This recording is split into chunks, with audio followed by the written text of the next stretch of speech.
Okay, it's 5 o'clock, so we'll call the meeting to order. This is the time and the place for the December 5, 2022 regular board meeting of the Marshalltown Community School District Board of Education.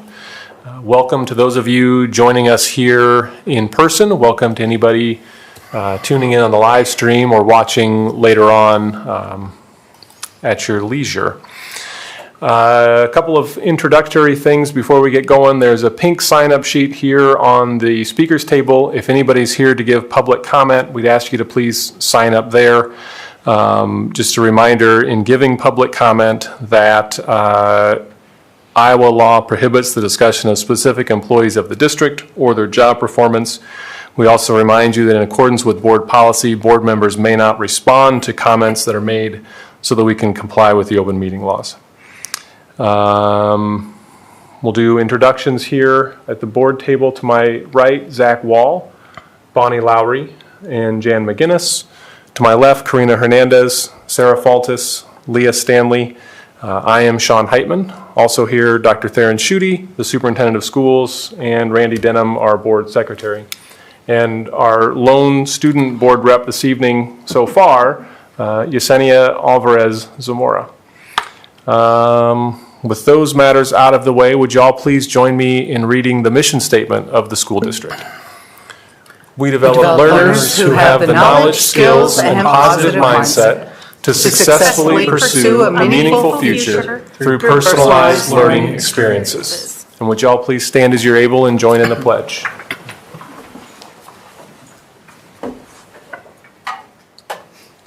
I pledge allegiance to the flag of the United States of America, and to the republic for which it stands, one nation, under God, indivisible, with liberty and justice for all.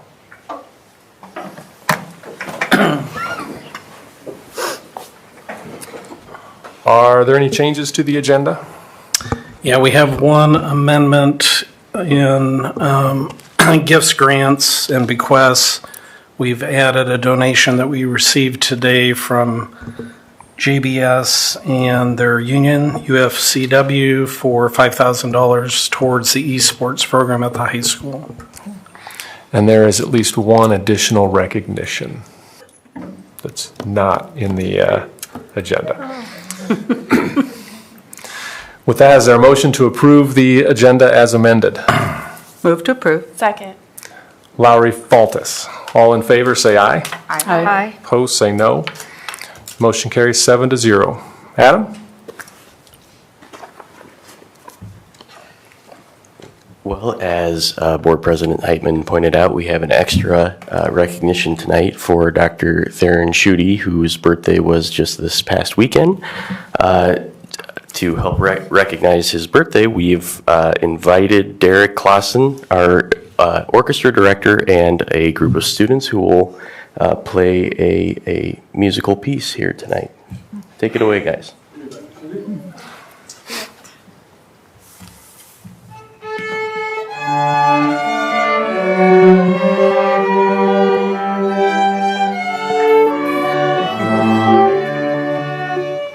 Happy birthday to you.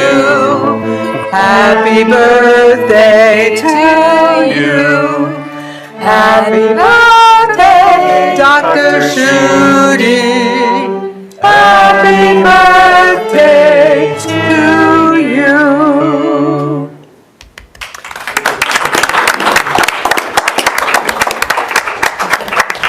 Thank you. I'd have to say in 60 years, that was the most beautiful serenade I've received.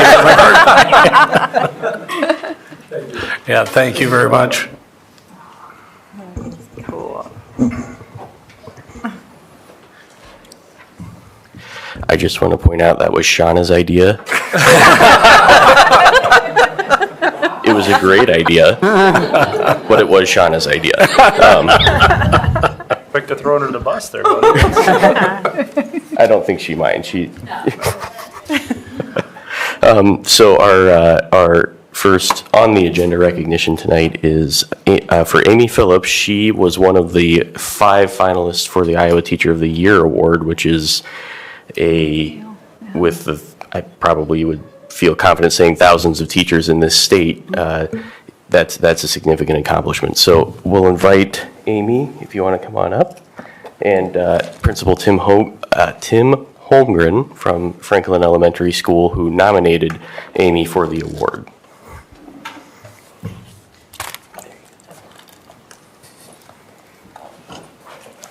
Good evening. Good evening. Last year, the district had actually sent out some information about recognizing teachers, and they had some conversations with Shauna and Elizabeth Overstake, our former instructional coach, and I decided to move ahead to try to find the recognition for one of Marshalltown's finest. And so that's what led us to nominating Amy Phillips as the Iowa Teacher of the Year. Okay. So when he came to me and said, I'm going to nominate you for this, I need your permission, and I said, okay, whatever. He said, no, you need to agree, because if you would win, you'll have to go do some things at the State Department. And so I still said, okay, whatever, that'll be fine. It won't probably ever happen. But then, so that was last spring. Then in the fall, I think it was the fall, we got an email that I was a top 5 finalist, and so he came in and said, see, I told you, now you're going to have to go. So I went to the Department of Ed. It was actually the very first work day, a contract day this year. I went down and did a presentation about myself and why I'm a teacher, and then I had an hour interview there were like 12 different people from different things around the state, different educational departments, and there were 4 other people, and wasn't selected, but I really appreciate the process, and I really appreciate the information I received from colleagues along the way. Had some very positive feedback that I was very appreciative of. I think I am the teacher I am because of the people I've worked with, so it was nice to be recognized, and even though it wasn't chosen the winner, it's okay. Nicely done. Congratulations. We all thought they got it wrong when they didn't choose you. But it is a huge honor just to be amongst, the top 5 in the state from the nominees. And we're really proud and happy that you're with us at the Marshalltown Community School District and modeling for others. All right.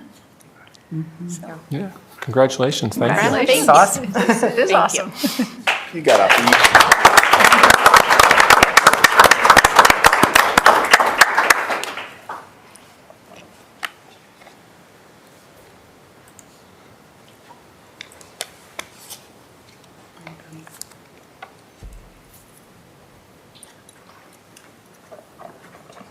Jackie.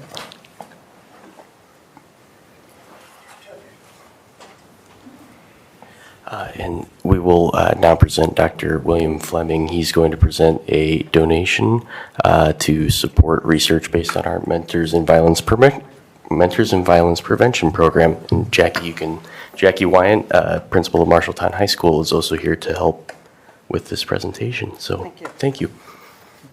Good evening. Good evening.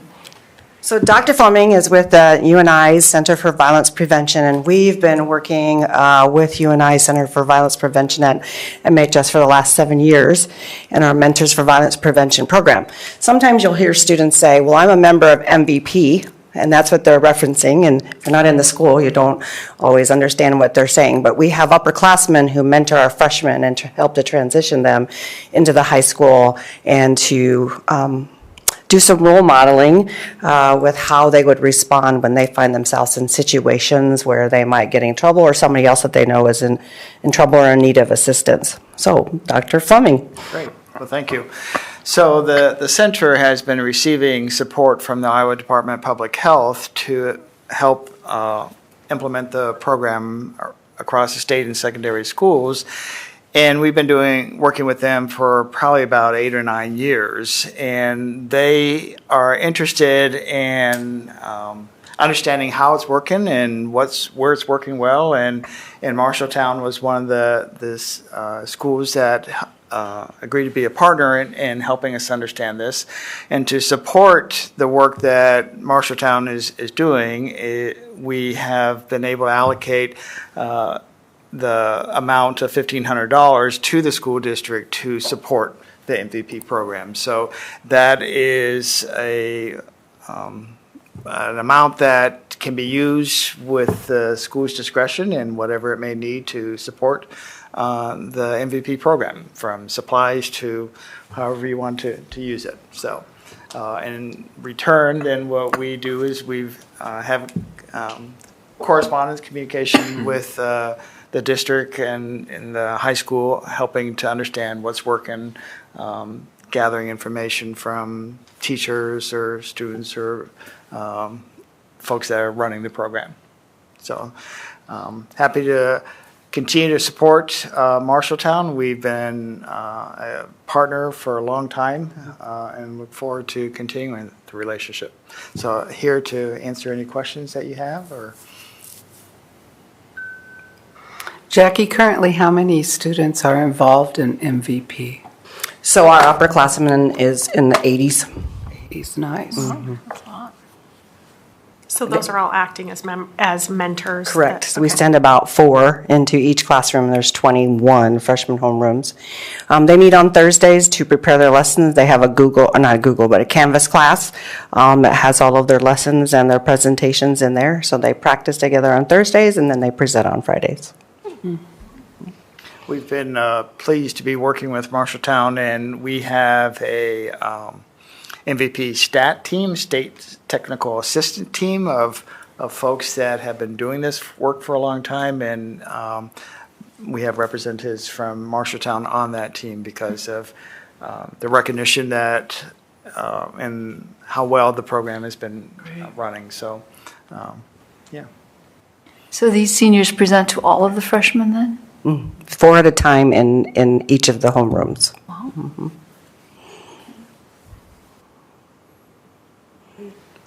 Okay. Well, thank you for your Well, thank support. you. Yeah, thank you very much. Yeah. Okay. All right. The business folks, they dish out the money. Sure. Sure.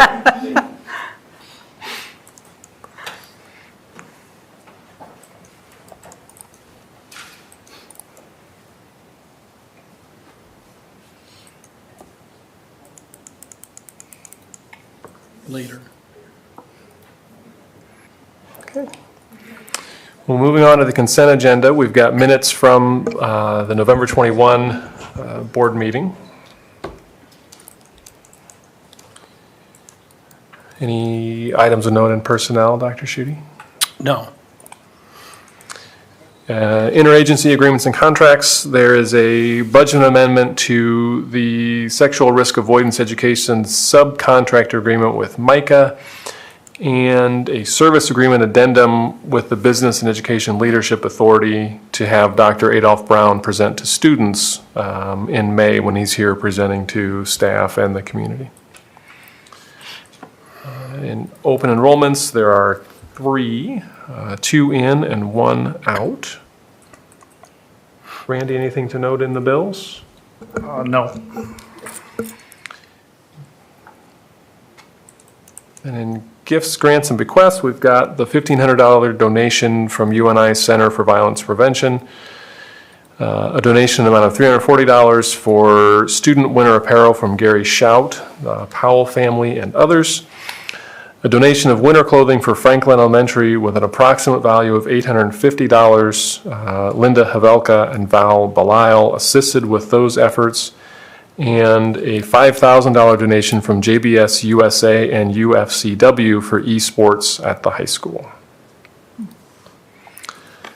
Questions about any of the items in the consent agenda? There were 2 teachers that were listed as resignations. One was reading intervention and the other was science. With them being kind of core areas, do we have replacements for them, or will we be functioning without folks in those positions for a while?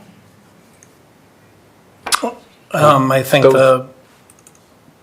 the principals have made provisions for those vacancies, I believe. One of them's not. One of them's not till the end of the year. Okay, Reading great. intervention's not Okay, till the end I of the missed year. the date, but the other one I thought was in Semester. January. Yeah, semester. Okay. Okay. Thank you. Any other questions? Is there a motion to approve the consent agenda? Move to approve. Second. Stanley Hernandez, all in favor, say aye. Aye. Aye. Opposed, say no. Motion carries 7-0. Zach, would you grab that pink sheet for me?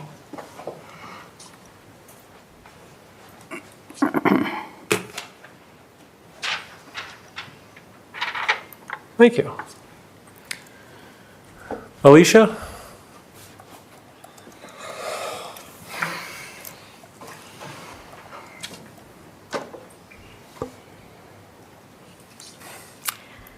Hello, thanks for having me tonight for public comment. My name is Alicia Hunter, and I currently have 2 students in the district and one that graduated in 2021.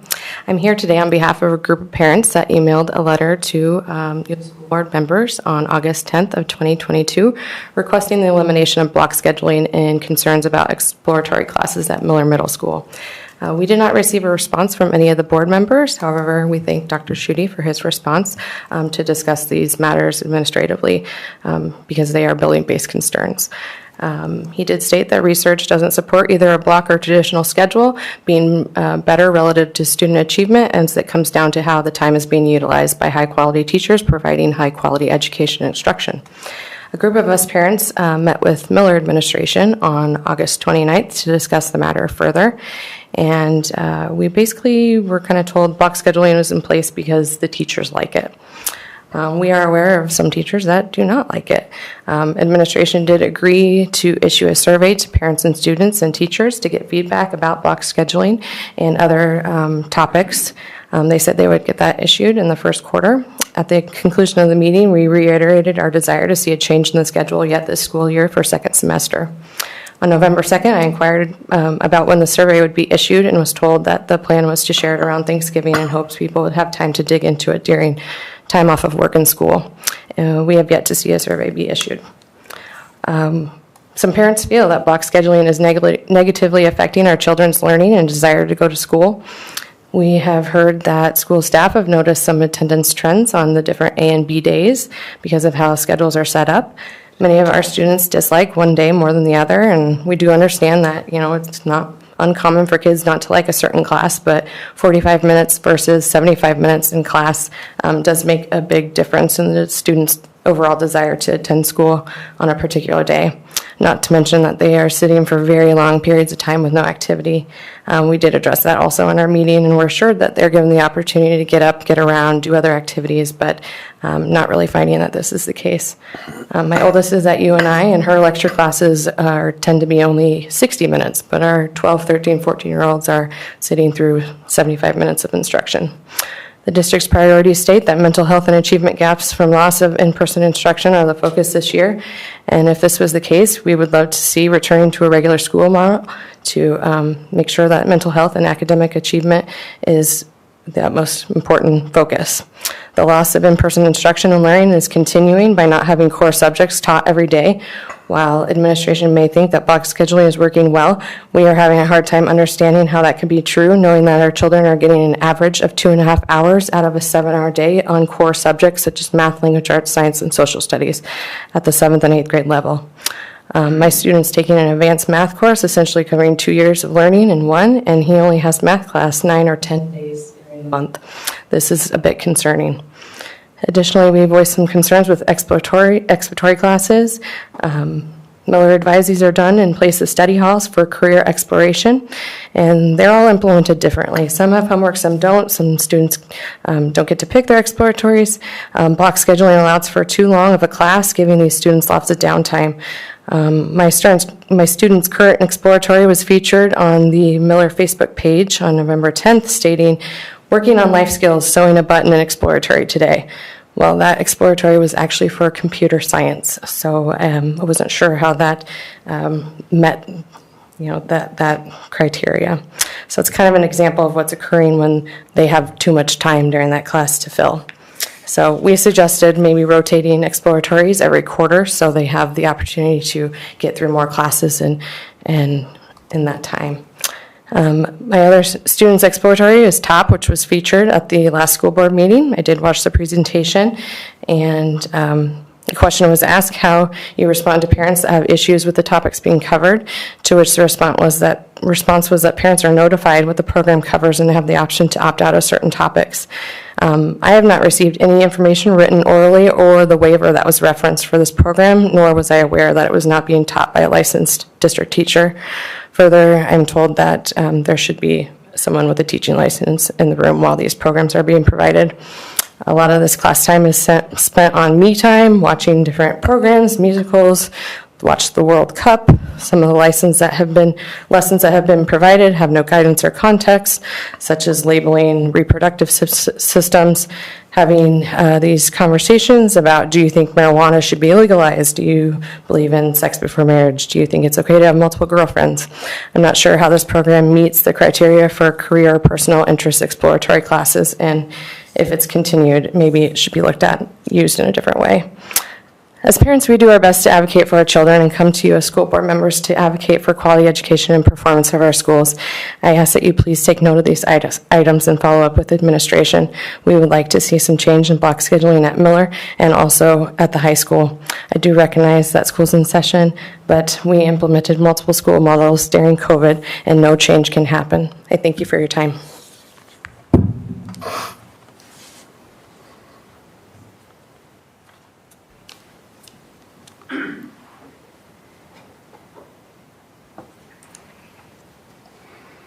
Kyle?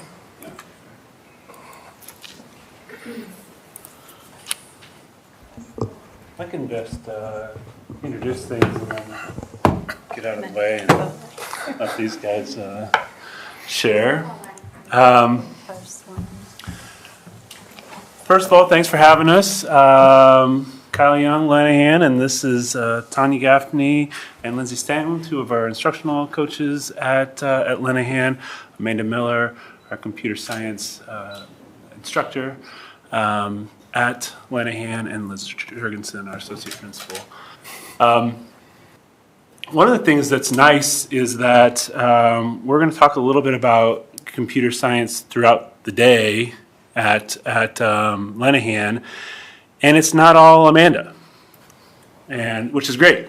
We have a computer science lead teacher, but she's not the only one supporting it. And so we're going to talk a little bit about how that looks throughout our school. The thing that's cool is that we, several years ago, we applied and were awarded a grant, Computer Science Elementary program.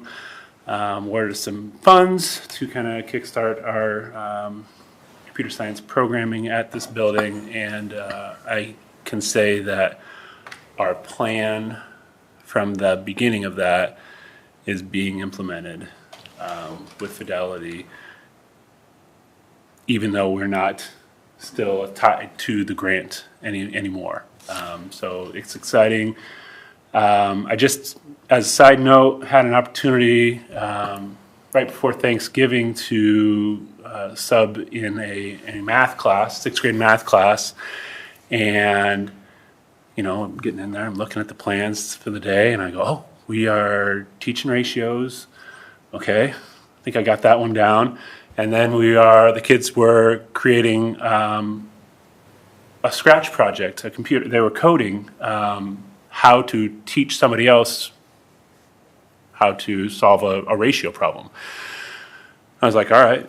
And then I kind of thought through in my mind, I'm like, okay, I know what questions to ask, but if I get stuck, I'm not exactly sure I could fix like their coding pieces. And then I had to remember when we first taught teachers that we were going to be doing this, we reiterated the fact that you don't have to be an expert in this because we have universal instruction in this area. And I can say without any embellishment or exaggeration that anytime I went around to ask any kid in that classroom, well, how can you make it do this? Just as asking about their projects, well, can you make it do this? And they're like, yeah. And I go, do you know how? They're like, yeah, I know how to do that. Like if I had to say, well, what could you make it do something different if you clicked here? Or could you make it say something different if they entered this answer? And they all knew how to do that. And I was super excited to see that they could do, because they were focused more on the problem that they were trying to solve, and the coding was just an extra element to it. And I know that is not in this presentation at all, but you sit me down here and you put a microphone in my face and I can't help myself. But know that it was cool to see that and go, this is exactly what we envisioned when we set this up. We wanted to have a core base of universal instruction that all kids get, and then we want them to do it. We want them to put it into action throughout their day, and so that's what this presentation is all about. It's probably like keyboarding when we were in school. Yeah, it really is. I mean, it really is, except for they can do a lot. They can do a lot. Way more stuff than I could have done in 5th or 6th grade, for sure. We can go to the next slide. So these are the three things we're going to talk about. Amanda's going to share about the foundational skills. I'll talk about coding across contents. And then Tanya is going to share our new work this year with virtual reality. So you can go to the next slide.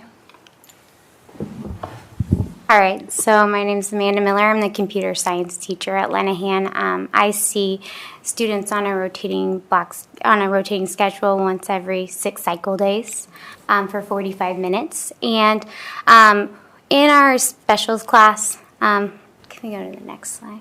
Go back. Back one, sorry. I don't know who's controlling. Yeah, there we go. Okay, so in computer science class, one of the things we do is just navigating the programming environment. So adding sprites, or also known as assets in computer programming, backgrounds, also the image editor and code area and block menu, so that they can navigate the coding environment well. And we're actually getting a lot of improvement on that too from students having computer science in the elementary. So 5th graders coming in this year know a lot more than the 5th graders coming in last year, which makes it a lot easier and a lot more fun. Some coding concepts that we cover is events, loops, variables, initialization, animation, conditionals, sequencing, debugging, decomposition, message passing. And if you're not a computer science person, this is pretty much the basics of computer science, the things that you need to know to be able to create a computer program that works well and that executes, and also some of the more advanced things like being able to have the computer program hold on to numbers or variables for you so that you can bring them back later. We do this in a lot of different ways. Some programs that they make are animations. Right now my 6th graders are making an animation where when they click on a Navajo flute, the Navajo child dances. And when they click on the male dembe, which is a drum, then the child dances, and then they make a start menu to make everybody dance and play their music.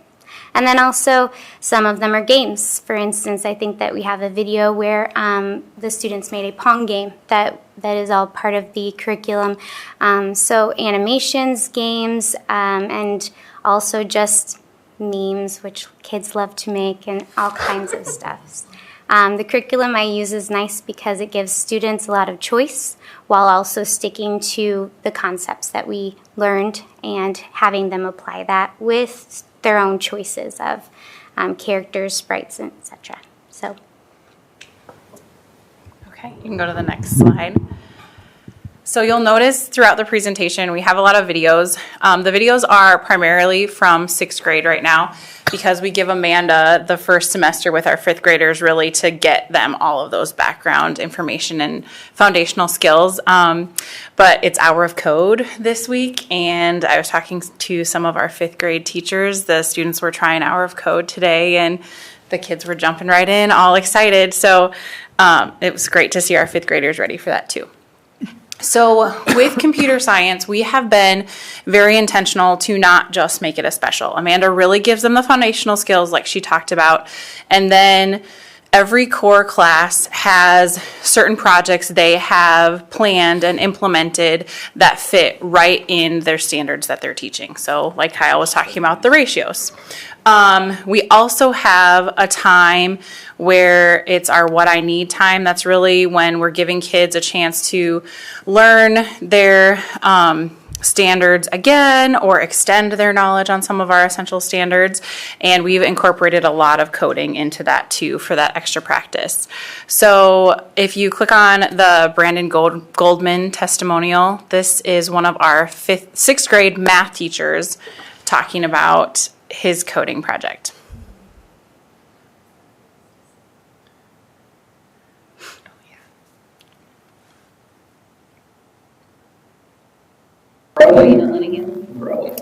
When you recently did a coding project in math class, when you do those projects, how does that help solidify concepts from your curriculum for your students? Okay, so when we do these projects, we're taking what we have taught the kids in a large group, and they're taking those skills and applying them to the coding project itself.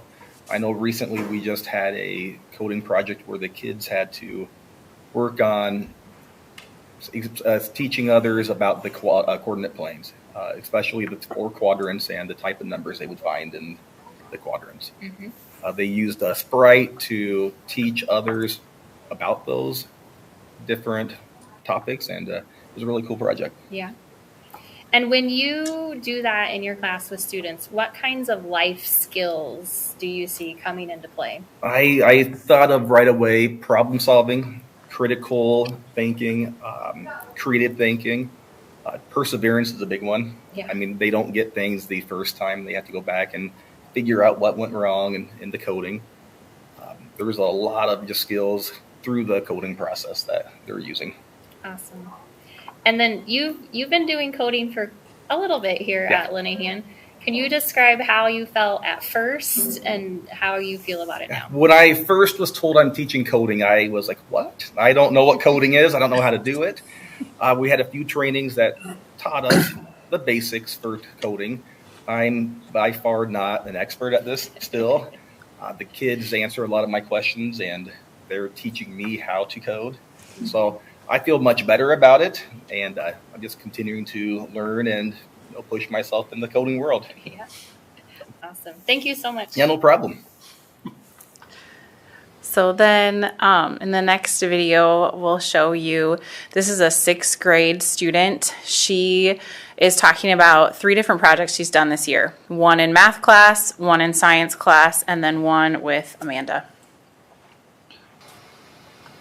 Okay, Tasha, will you tell me first about the coding project that you did in math class? Yeah, so I was basically learning all the 4 quadrants and what the coordinates are in the 4 quadrants. Cool, will you show us? Yeah. So what did you have to code in this project here? I had to show where the 4 quadrants are and tell them in what coordinates are in that quadrant. Okay.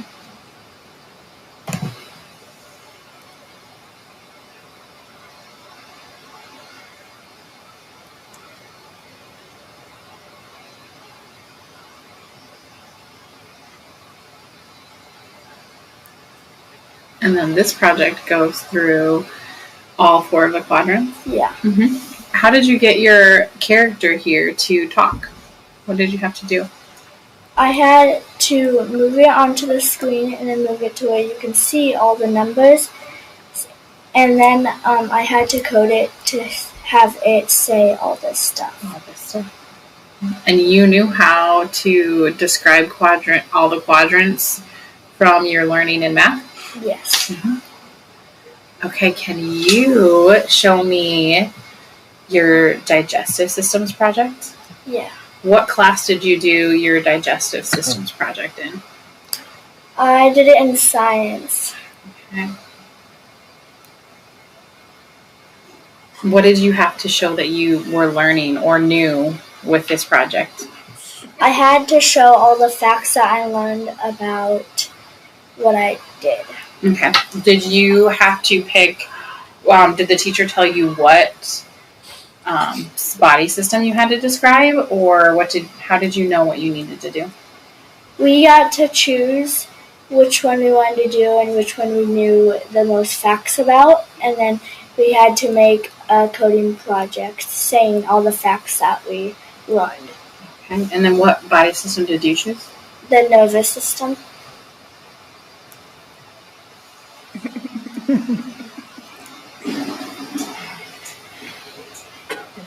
And you can stop it here. So right here, thanks. So she goes through and she shows us that, and you can kind of see her code going there, but you can also see in the video as she's picking other projects how many projects this student has by 6th grade. And we keep their account from 5th grade through 6th grade so that they can look back at other projects that they've done.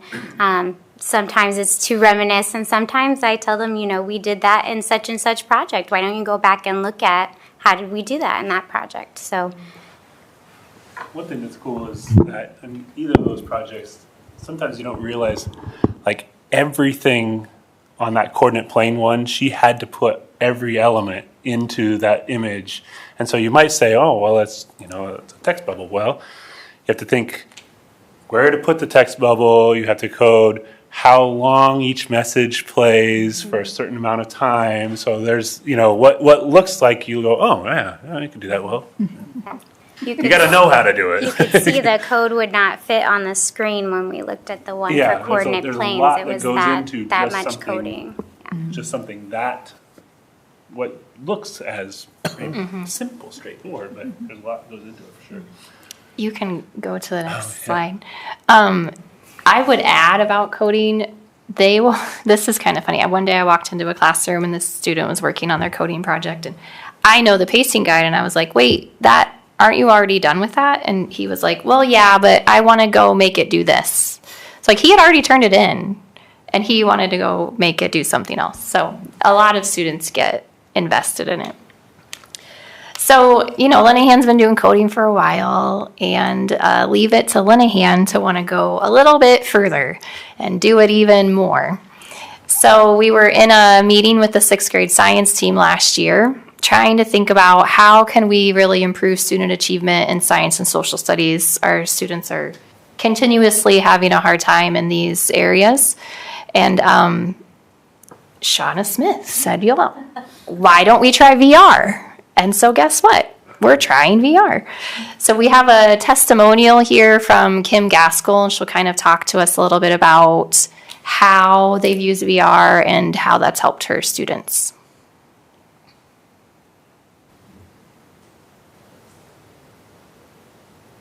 Good morning. Good morning.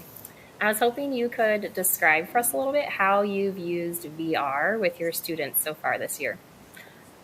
One of the ways that I've used VR is through the Engage.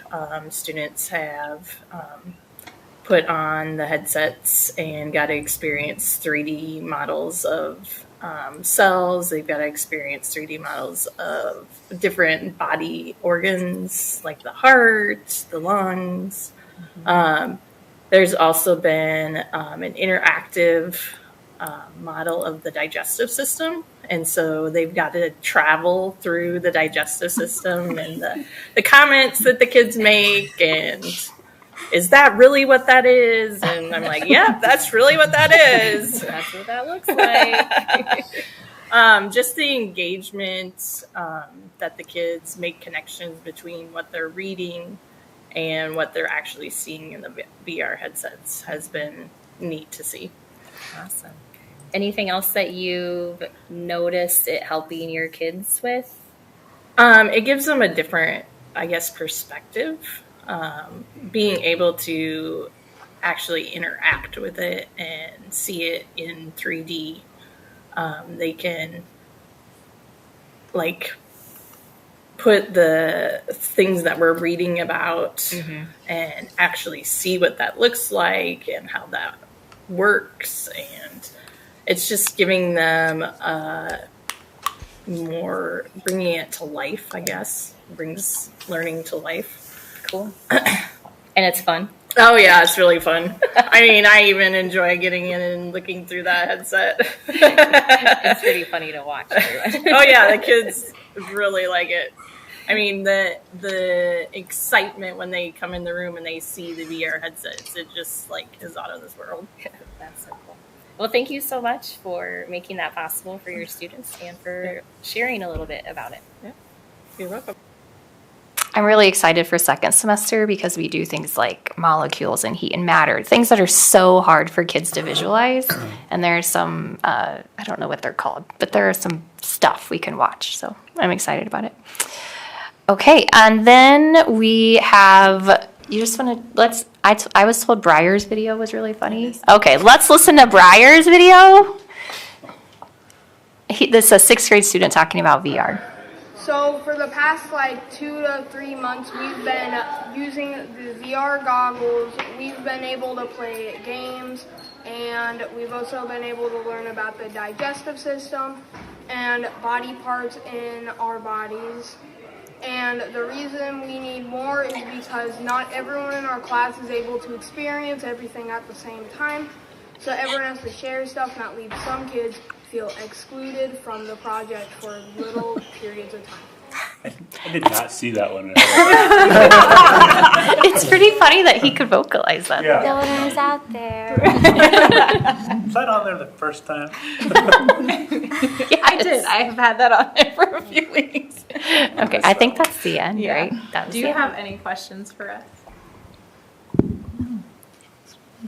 If you come tomorrow, you can see some of it. Yeah. And the Vex robots are out. Oh yeah. Yeah. Doing them. Working on moving the blocks without those getting into the were, box. yeah, those are two of the bigger purchases we made with the coding funding was expansion of VR headsets, but also we purchased a lot more of these Vex robotics kits so that we could do more with it. Yeah, do more. Yeah, and so they are rapid. They're kind of. They're right in the middle of it. Yeah, they are. Yeah. I saw the pieces on the floor. They're all over. They're all over. Yeah, if you find if you happen to be over there, happen to see a piece that could be from a robotics kit, please let us know because we try to inventory them as much as possible to keep them all together. But happy to answer any questions you guys might have. I think our district was somewhat unique when we applied for Lenahan for the computer science as elementary grant because the beautiful thing about it is all of our kids experience it, whereas in many of the districts it's one elementary out of 3, 4, 5, 6 that get to do it. So the other thing is Lenahan has always done a outstanding job of embracing and implementing with fidelity pretty much anything that we throw at them. So there was a lot of confidence that not only that it would be done, but that it would be done extremely well. And I'm not surprised, like with what you said, Tanya, that the kids are enjoying it to the extent that they're willing to go that extra step to continue their learning and messing around with it or what have. So I'm sure that the board members are in for a treat tomorrow when they come and visit and see a lot of the different things you've got going on. Great. Well, there are a few things that teach logical thinking as well as programming. Yeah. So Absolutely. it's really a good skill for them to learn, and it will transfer to many areas. And it's really great to watch my students puzzle through these things too, especially when they want to do that extra mile stuff and they don't know how to do it yet. So they try things and they ask me. But just the fact that and especially as we get it in the elementary more, they become more confident and ready to try, even if they don't know how to do it. And so, like, that's one of the things that's really been great for me to see is as those elementary has these coding implemented into the library media, that the kids are coming in with a lot more confidence and ready to try the stuff that they don't know how to do yet. And so, and that's a life skill in itself. Absolutely. All right. Any other questions? Well, thank you, guys. Thank you. Appreciate it. See you tomorrow. Absolutely.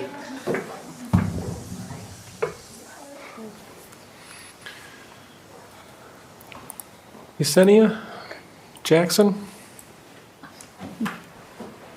Nice try, Jackie. I saw you trying to sneak up here.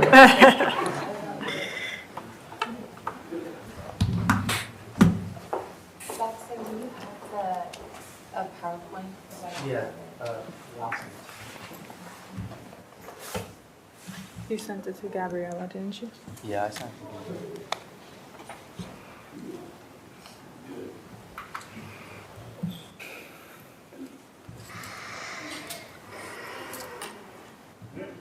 I sent it to you.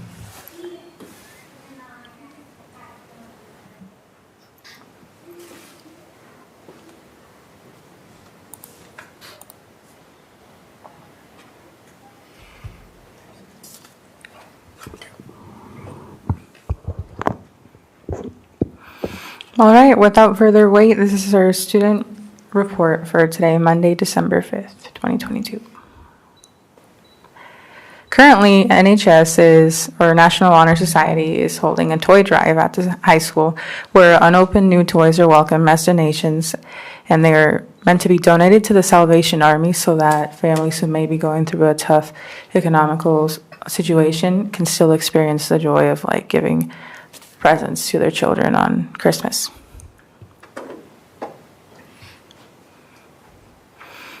The Science Bound program sponsored by ISU had Miller Middle School children as well as high school children visit campus on Saturday for one of their Science Bound Saturdays where they are meant to get enriched and not come back empty-headed, as they say. Students learned about different majors and fields of study such as nutrition, plant cell communication, engineering, all sorts of different STEM fields. And this gives even 8th graders kind of an idea of what they want to look into, so when they graduate, they might know what it is they want to follow for a career. And even seniors who are still looking and discovering to see what they like and what they do not. And I just wanted to share with you the theme of this year, which is Dream Bold, which is, which makes students think beyond their prior limitations and push themselves academically and in their community to be better students. Okay, so Poetry Out Loud had an intensive workshop today, which lasted like 3 hours.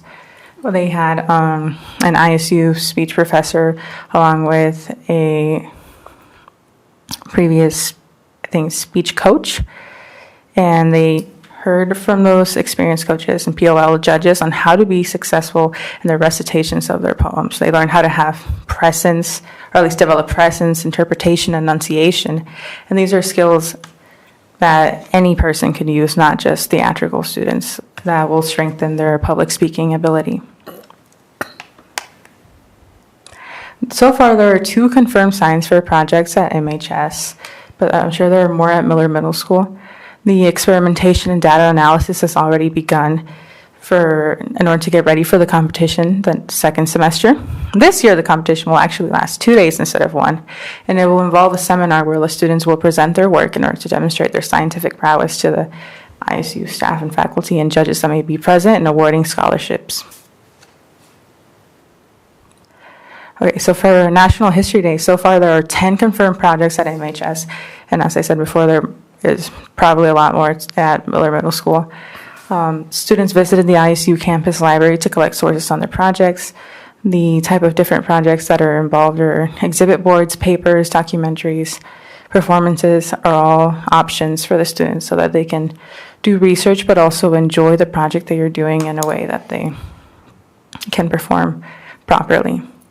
And in the words of nationalhistoryday.org, the theme is chosen for broad application to world, national, or state history and its relevance to ancient history or to the more recent past. The 2022 through 2023 theme is Frontiers in History, People, Places, Ideas. All right, so now for some sports. Boys basketball has a record of 2-1, and they played Des Moines North on Tuesday and Mason City on Friday, and those are both home. Girls basketball also plays Des Moines North and Mason City this week, and they are 0-4. Girls bowling and boys bowling are both 2-0, and they play Des Moines East on Tuesday. Boys swimming is 7-0, and they go against Des Moines East on Thursday. Boys wrestling has a meet on Tuesday at Mason City, and a meet on Thursday here at home. Girls wrestling has a meet on Tuesday at Mason City as well.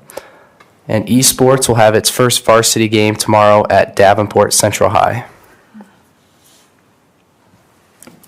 Is it at Davenport Central or is it's virtual, right? Yeah. I think so. Yeah. So I think they're going to live stream that. Yeah, that's my bad. I added that last minute. But they are inviting anyone who may be interested to go ahead and watch. They said they start at 4 and we'll be going through 6 at the latest. So hopefully we can push out the live stream link. Yeah, they mentioned that Davenport would be their very worthy competitors for tomorrow. Any questions? Hey, Yesenia, do you know what the deadline is if somebody wants to donate toys? I believe it's going through December 12th, but I'd have to confirm. I think Jackson. December 12th. December yeah. 12th. But yes. No more questions. Hopefully no concerns. We've been doing pretty good. No, there's a lot going on. Yeah. There is. Yesenia, you're in Science Bound, correct? Yes. It might be neat to have Dr. Campbell or someone from Science Bound come and maybe between some students that are participating, some of our teachers that are participating, and Dr. Campbell just kind of give an overview presentation. Because it's probably been some time since this board has heard, about Science Bound. That'd be a neat thing to do. I'll be sure to contact her, and I'm sure she'll be happy to share about Science Bound with you guys. Anything else? If people are bringing toys in for the Honor Society, where do they take them? I believe there's a box for donations in the main office. Is that correct? Yeah. All right. Thank you. Thanks, guys. Thank you.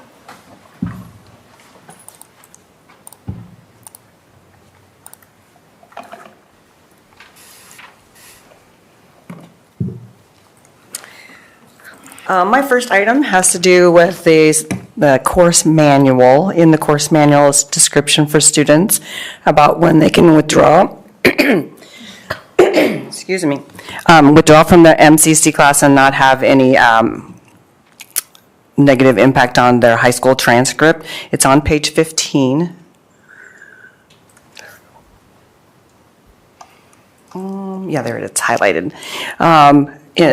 I mistakenly left in there that they had till midterm, and they actually have a designated date that's determined by MCC. So we will honor what was originally in there for the first semester, so there's no penalty to students that negatively impacts them.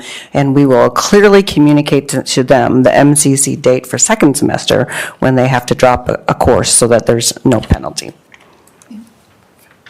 Sounds good. Any questions for Jackie? No, that actually makes sense. We want to be very transparent with them. Yes. Well, and I think we had discussions all the districts that MCC serves have had discussions probably over a year and a half to 2 year period because they had some concerns about the length of time and what the ramifications were for them by giving such an extensive length of time. We had some concerns over costs as it related to the course, so we were able to work out kind of a compromise between the two that I think will work out for both parties.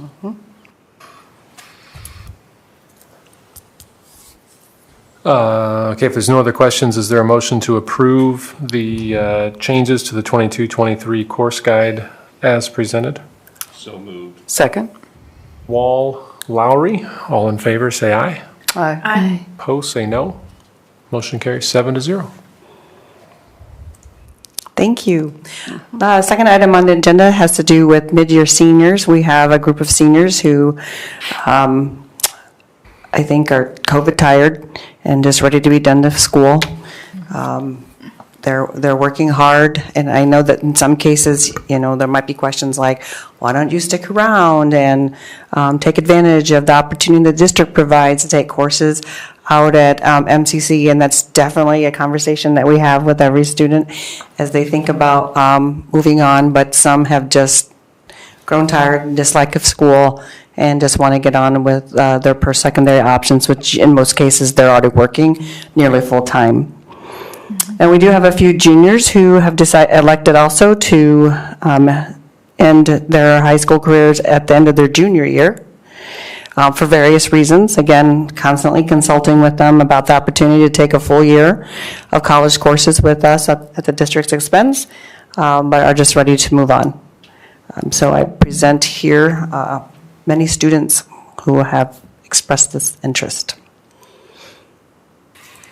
Any questions for Jackie? No, but I'm glad you clarified that about the dual credit, because I was going to ask you that.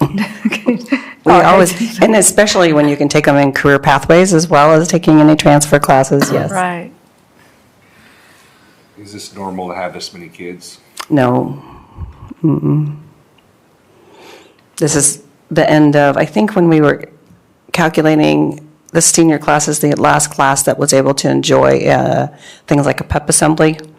So we haven't had a pep assembly and things like that in so long. There's just been long and hard, arduous.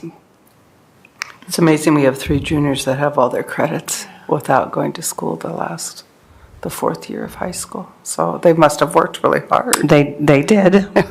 And that might have to do with block schedule.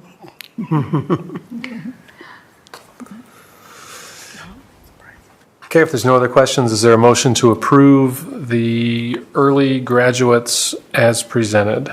So moved. Second. McGinnis, Faltis. All in favor, say aye. Aye. Opposed, say no. Thank you. Motion carries 7-0. Thanks, Jackie.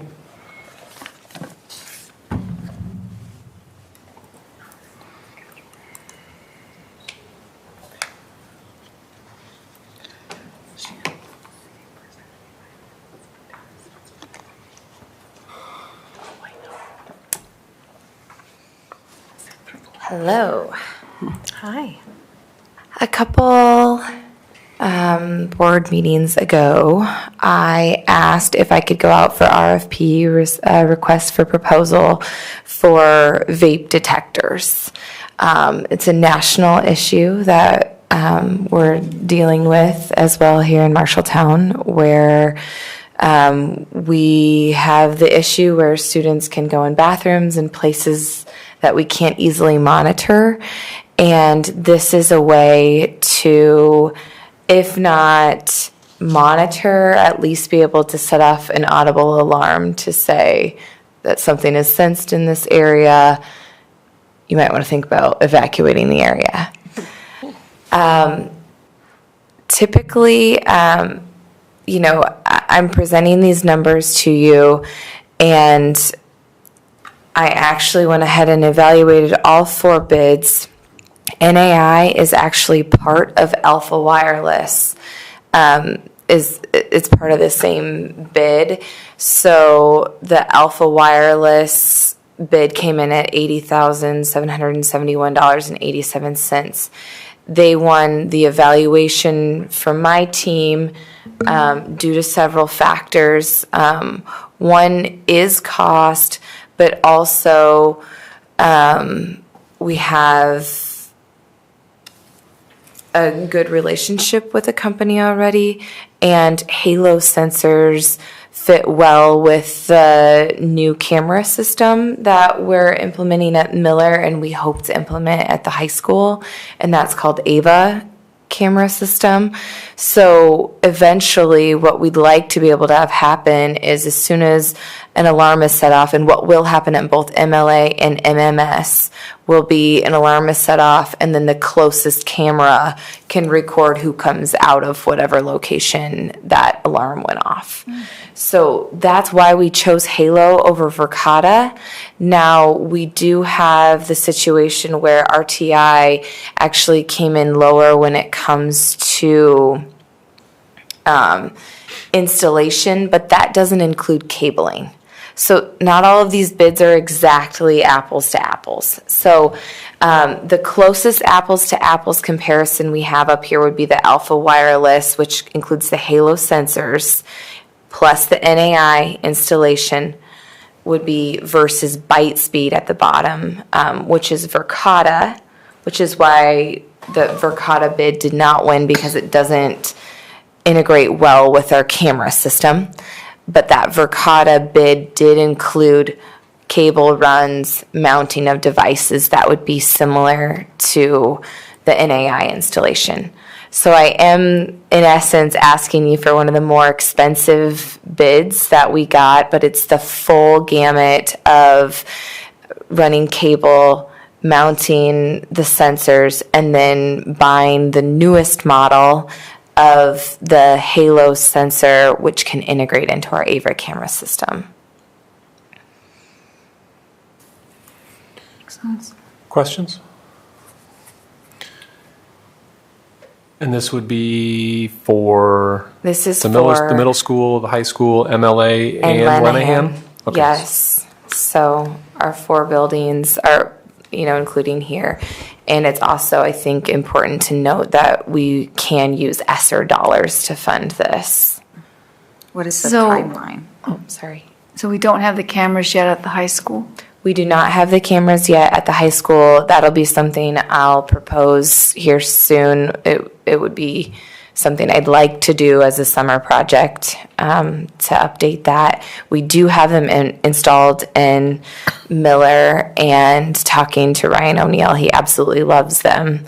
And I know Eric does downstairs as well too, and we're really loving the capabilities. So I would definitely in the future want to continue going down that route.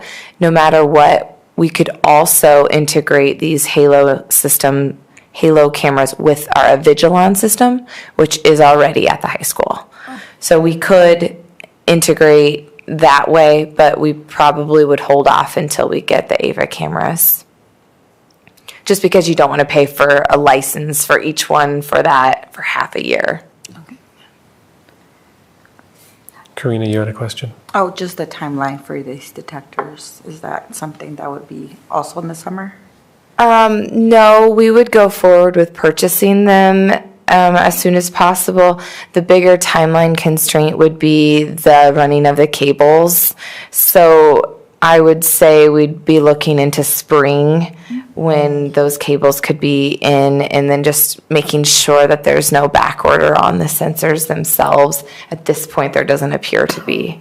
So we'd hope for in the next few months, but it should be before summer, which is a good thing because we have some more projects coming up. So at the high school, the cameras right now would not be signaled when the device detects. So you wouldn't be able to see who's coming and going because the cameras aren't going to articulate yet with the sensors at the high school, correct? Right, not yet. And there's some philosophy there of, just us being very careful to note that even if the cameras did go off, if a group of kids came out of the bathroom because a sensor went off, it does not mean that every kid would be searched, interrogated as part of an investigation.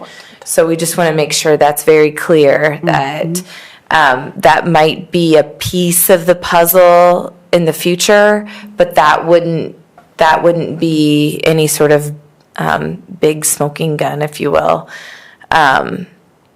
The bigger thing that we're really looking for is the audible alarm that goes off, because it's loud, it's annoying, it's like a smoke detector. People instantly know we've been found out, let's get out of here before an adult hears this noise and sees who's in here. So it could serve as a deterrent. A deterrent, yes. We definitely want to move it out of the bathrooms for sure. So when that alarm goes off, does that mean there's an evacuation going to take place? No. It would just hopefully deter students from wanting to linger in that area. And some of those things we would still need to, talk to building administrators on how you want to handle that. But no matter what, we believe an alarm will deter the behavior. So there's going to be an audible alarm. Is there also going to be an alarm that's going off like in the office saying, hey, this is, or wherever that is, somebody's getting notified? Exactly. Yep, there's a notification and we can send those out in several different ways. Email being one, text to a phone, or a phone call. But the audible will be school-wide? No, just in that area. It's just like one smoke detector going off. It wouldn't be all of them at once. And the duration, because I could see if the audible goes off and it is very long in duration, is it going to disturb the classrooms in that area? We can set how long we want it to go off, so I anticipate that would be a decision that the building administration help us make, and we can even pick and choose, this one is very close to a classroom. It could be less time than this one, and I could see that being helpful anyway. If you're in kind of a remote locker room, you want it to keep going and going and going. It's annoying. Let's get out of here.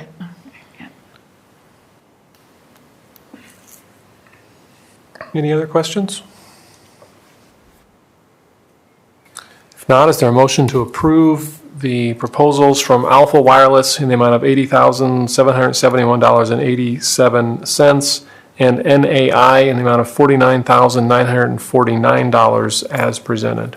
So moved. Second. Wall Hernandez, all in favor say aye. Aye. Opposed say no. Motion carries 7-0. Thank you. Thanks, Amy.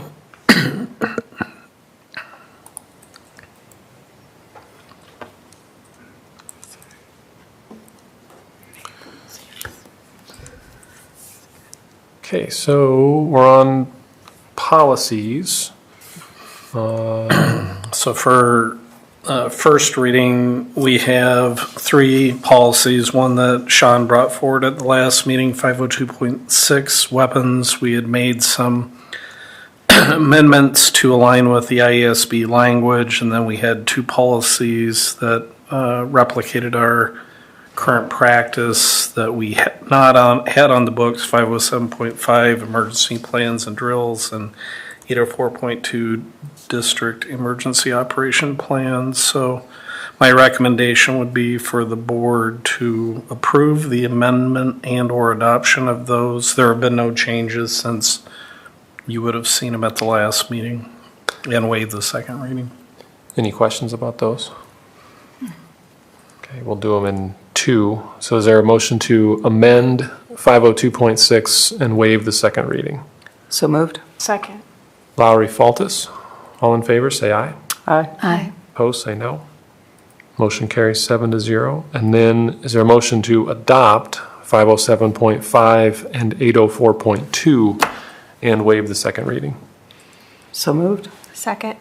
Lowry Stanley, all in favor say aye. Aye. Aye. Opposed say no.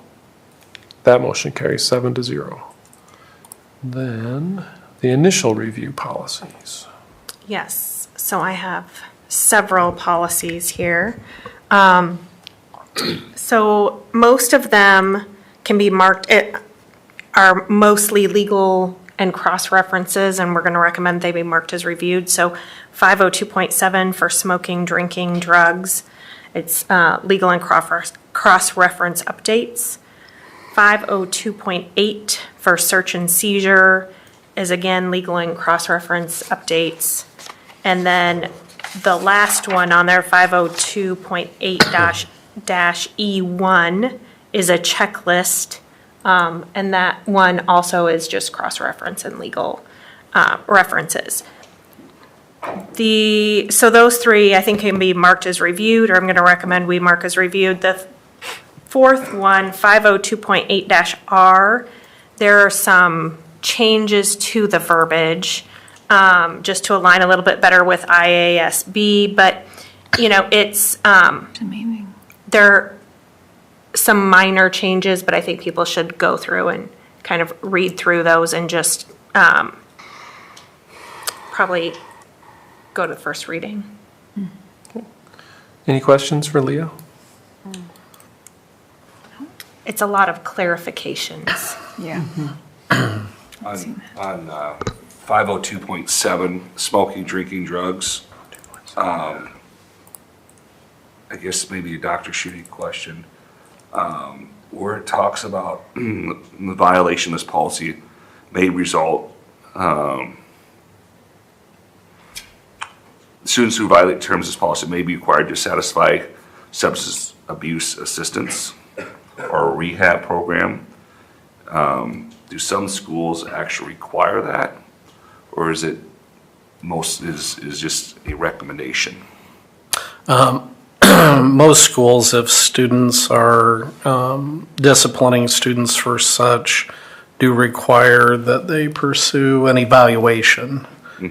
The other part, the bigger part, would be following through on the recommendations of that evaluation if they were to include, taking significant action like outpatient or something like that. So that's a whole different thing there. But I would say, based on my experiences, it's pretty common that, similar to what we've often done with long-term suspensions, that a part of that, I'd say anything dealing with inappropriate use of substances typically results in a heavy recommendation or a requirement that at least the evaluation be done as a matter of reentry, whether it's from a short-term suspension or long-term suspension. So are you thinking maybe we want to take may and turn it into will? Is that what you're thinking? Just, more or less question. Yeah. Well, sometimes we have multiple offenders as well, and so it doesn't make sense to have them, do it twice, for example, with an evaluation. They've already done it. But violation would lead to typically, for multiple violations, probably there's going to be involvement of law enforcement, and there may be some other conditions as a result of that, or probation or something.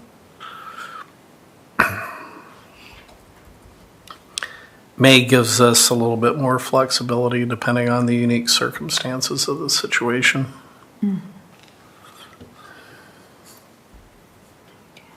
Any other questions? Then we've got two other policies, one for which, when and if the board takes action at the next meeting, Karina will need to abstain, because 706.2 payroll deductions, I'm recommending that we add the Marshtown Educational Partnership as an entity for which payroll deduction could be made. Historically, United Way has always been a payroll deduction. Shortly after I came to the district, we added the Marshalltown School Foundation, which only functions really as a vehicle for which to make donations when they've got a significant project underway and they're doing a fundraising effort.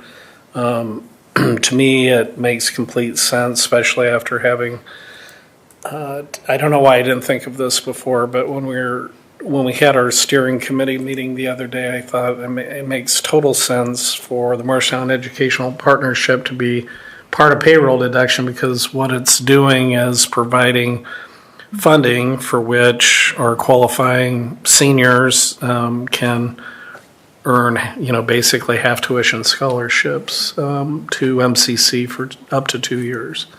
So. Questions about 706.2? Yeah, and the other one, 907, which we're just recommending marked as reviewed. We just reviewed that in light of our upcoming security assessment. So we wanted to make sure that we have that. We changed the title essentially, or updated the title. So it does not need to come back. I would just recommend mark as reviewed.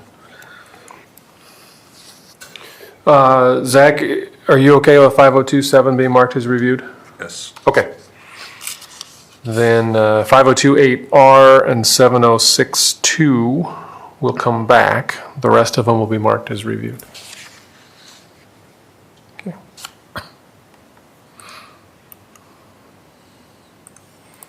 Adam?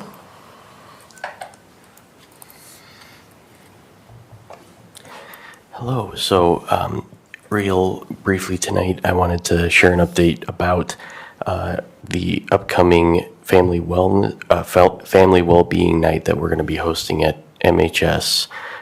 We're sending out a communication about that to parents here as soon as possible, and that will be the beginning of a video or presentation series regarding mental and emotional well-being. You want Matt to speak? Yes, I will yield the rest of my time to Matt Kretzinger, our Special Services Director. Thanks, Adam. So we're pretty excited about an upcoming event we're putting together that we're calling the Bobcat Parent Wellness Night and Watch Party. We've been spending some time trying to figure out how do we involve our parents more, how do we educate them on not only some things going on with their kids, but some things going on in our schools, because we do a lot of great things here, but that doesn't mean that they're aware of what we do. As we began a partnership with Parent Guidance, and Dr. Schuette's talked a little bit about that in the past, but it's an organization where they will provide, through a live webinar series, a 1-hour segment to families about different aspects of mental health. So it's a therapist who provides it live. They provide it in English and in Spanish. And so this was a new partnership that we've recently launched in. We wanted to make sure that we got as many families involved as possible.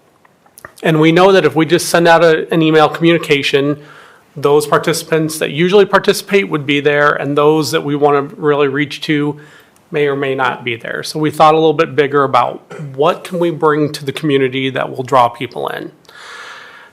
On December 14th from 4:30 to 7 p.m. at the high school, we're going to have our first watch party. And what that looks like for a schedule right now is from 4:30 to 5, our doors will open, families will get to come into the high school. All of our community mental health partners will be there, CAPS will be there. And so families can walk around and engage with these folks a little bit, learn a little bit about the services they provide, and places like CAPS are always really good at having things for families in case they need them, hats, gloves, coats, those kinds of things. From 5 to 6, families will get to go to one of two settings and watch our first video series that's called Your Child's Anxiety. One room will be in English, the other one will be in Spanish. When that's done, we're going to bring them into the cafeteria, and La Creta has been kind enough to offer to cater food. So families will be able to have a meal, and while they're having a meal, we're going to have some mini presentations going on talking about some of our work in the district. Responsive classroom, collaborative problem solving, capturing kids' hearts. During that time, then JBS is also offered to provide any family who walks through the door a meat or a food item. And then we have a small raffle that we're trying to put together right now. We're also preparing to offer childcare. We're getting some details worked out, but we want families to have an opportunity to have some childcare as well. And then as they walk out, we'll be able to hand them a flyer that talks about our entire lineup for once a month of our Parent Guidance series, so that they can see times where, if they don't want to sit in a room with a bunch of people and watch it. They can watch it from home, confidentiality, and still learn about the variety of topics that'll be provided. So we're still putting a few details together, but we're pretty excited and getting close on this. What questions do you guys have? Are you in need of volunteers? We always need volunteers. We have a lot of our school counselors and resource specialists who've already volunteered, but if anyone else wants to volunteer, please, we'd love to have you join. And how are we publicizing? Adam is going to work on getting that information out through social media as well as through campus messenger, as well as Remind, and we'll be amplifying it again through podcast newsletter as we do with large events of this nature. We also discussed in the steering committee maybe going to some of the local churches and just having them post on a bulletin board there. And JBS has said that they're going to advertise it through their organization as well. Remind me of the date again, Matt. It is the 14th of December. Okay. This is at the high school. We're going Next to have week, this event Wednesday. at the high school, yes. We're hoping to have a lot of people, and so we wanted to make sure we had a large space. In the cafeteria, in the gymnasium? The viewing's going to be split between the auditorium and I call it the library, some people call it the media center, but those would be where the videos happen, and then folks will eat in the cafeteria, and the districts will do our presentations while they eat in the cafeteria.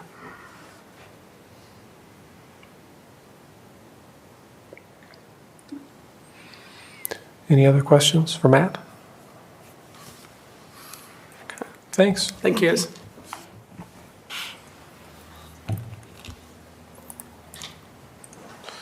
And Adam, you ceded the rest of your time, correct? So you're done. Okay. Okay, looking at reminders then, Karina, you've got initial review policies for the December 19 meeting.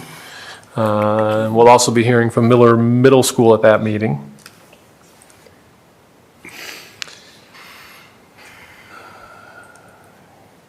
Committee reports, I don't think we have anything.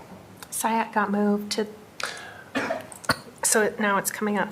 Yeah, I think, because I should have mentioned that. There are a number of committee meetings coming up between now and the next board meeting. So equity, labor management, SIAC, Facilities. and ACER and facilities. There'll be a bunch of committee reports then for December 19th.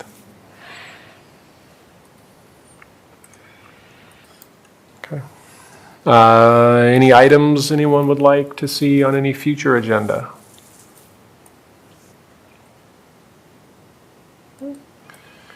Well, what have we done this evening to improve education for the students in Marshalltown? I think the presentation that Linehan talked about with the virtual reality gave the kids a great perspective, visualizing the 3D and understanding the concepts they're reading about. I thought that was a neat presentation to have the kids talk about. In the student report, there are a lot of XLP projects going on, and I think what's really cool about that also is that they're bringing folks from the outside in to interact with our students. So not only are they being touched by our staff, but they're also being touched by experts kind of in other fields and getting to know what opportunities might be. I liked learning a little bit more about, I think it's really cool, I don't know, I'm not going to remember what it's called. Hold on here. We had for the violence prevention and the MVP mentors. You know, I think lots of times students don't necessarily show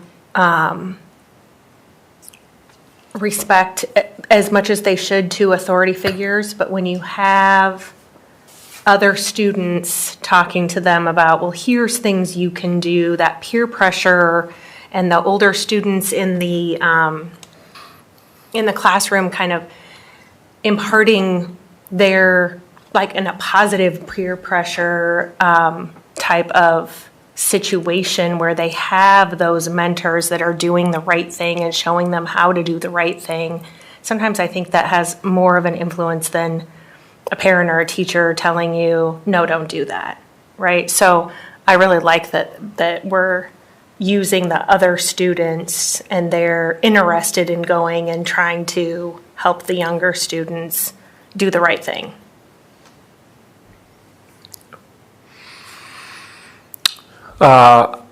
I was glad that we were able to add to Dr. Adolph Brown's contract that he would come as part of that and do a presentation for students. I'm glad we were able to do that because his was a really good keynote, and it's great that we can get some kids who are able to see that. So I want to agree with Dr. Schutte about hearing more about some of those students that are part of those college and career readiness groups like Upper Bound, and there's TRIO out there too, and so the Honor Society, I mean, just hearing from them. I know we hear it from the students and the report of what they're doing, but it's nice to hear from them just being part of those groups or outcomes of projects that they're doing. So.